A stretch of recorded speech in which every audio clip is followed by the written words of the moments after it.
خودکشی کیوں کی جاتی ہے؟ خودکشی کی وجوہات کیا ہیں؟ اسباب کیا ہیں؟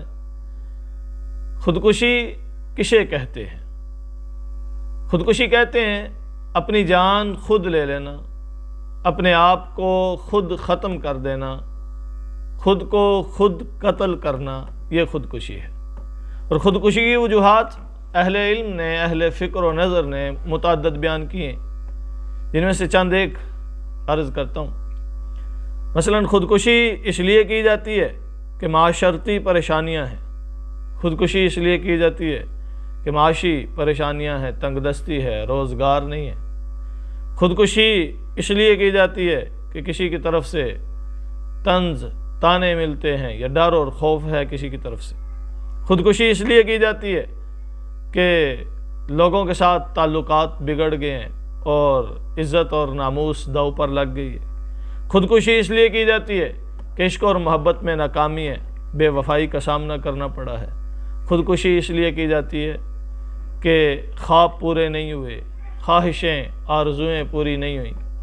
اس کے علاوہ اور بھی وجوہات ہو سکتی ہیں، لیکن خودکشی کی جو بنیادی اور سب سے بڑی وجہ ہے وہ یہ کہ خودکشی اس لیے کی کیونکہ معاشرتی سطح پر ایک سکون اور اطمینان قلب نہیں ملا، بے چینی، اضطراب اور ڈپریشن کا شکار ہوا اور ذہنی بیماریوں میں مبتلا ہوا خودکشی کی۔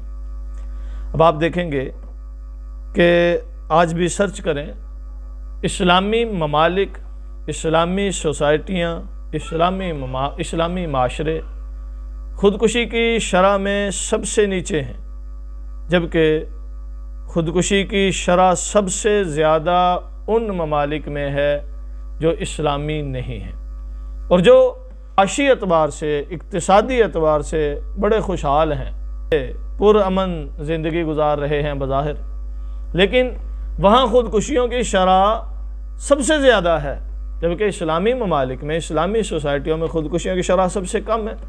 کیوں؟ اس لیے کہ اسلام نے جو معاشرتی سسٹم دیا ہے، اسلام نے جو رہن سہن کے طور طریقے دیے ہیں، وہ اتنے بہترین ہیں کہ وہ معاشرے کو جوڑ کر رکھتے ہیں اور وہ ذہنی اور قلبی بیماریوں میں مبتلا ہونے ہی نہیں دیتے۔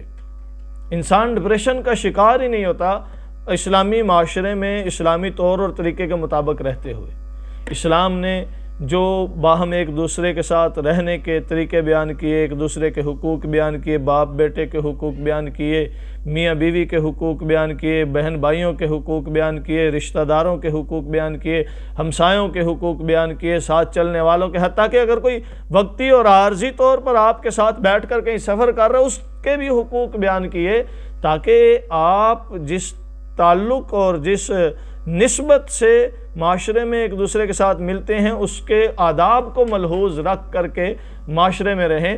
جب ان آداب کو، ان طور طریقوں کو، ان اسلامی دروس کو پیش نظر رکھ کر معاشرے میں رہا جائے گا تو یقیناً ایک دوسرے کا احساس، ایک دوسرے کے ساتھ جذبہ ہمدردی، ایک دوسرے کے ساتھ پیار اور محبت پروان چڑھے گا، ایک دوسرے کی فکر ہوگی، ایک دوسرے کا خیال ہوگا، تو یقیناً انسان قلبی بیماریوں میں مبتلا نہیں ہوگا، انسان ڈپریشن کا شکار نہیں ہوگا، انسان بے چینی میں اور اضطراب میں مبتلا نہیں ہوگا۔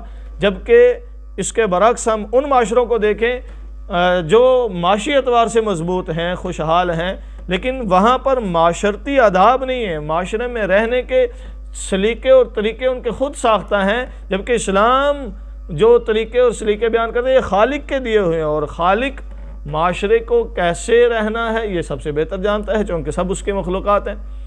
تو ان کے جو طور طریقے ہیں، ان کے جو معاشرتی آداب ہیں، وہ ایسے نہیں ہیں جو معاشرے کی ضروریات کو پورا کر سکیں، وہ ایسے نہیں ہیں جو قلبی طور پر اطمینان اور سکون دے سکیں۔ وہاں تعلقات، وہاں روابط مفادات پر قائم ہیں، جہاں مفاد ہے وہاں تعلق ہے، جہاں مفاد نہیں وہاں احساس نہیں، وہاں ہمدردی نہیں، وہاں پیار نہیں۔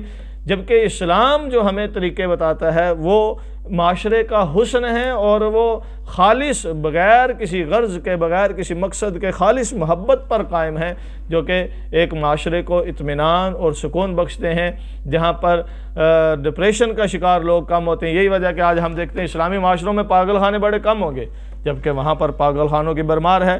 یہاں پر اولڈز ہوم بہت کم ہو گئے، کیوں؟ یہاں پر ماں باپ کے حقوق بیان کیے جاتے ہیں، اولاد کی ذمہ داریاں بیان کی جاتی ہیں، جبکہ وہاں ایسا نہیں ہے۔ تو ہمارا معاشرہ ایک بہترین معاشرہ ہے، یہ اسلامی معاشرہ ہے، اسلامی سوسائٹی ہے، اسلامی طرز زندگی ہے، اور یہ ایک بہترین طرز زندگی ہے۔ اس پر خدا کا شکر ادا کرنا چاہیے۔